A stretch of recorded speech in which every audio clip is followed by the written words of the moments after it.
तुसा पर्दा फकीरी दा चा कीता, नाले पे तरीकत दा खोले आए। सुन गल उत्ते लालन साईं कोलों,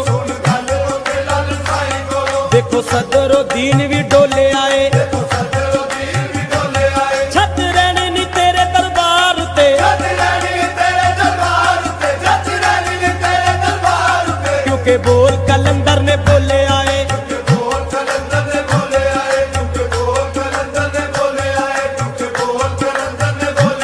जाके बोलो तारीखां दे विच लभो, मैनू दसो कलंदर दा सानी कोई, जिवें होया ए लालन कलंदर मेरा, इंज होर नहीं हसनी हुसैनी कोई।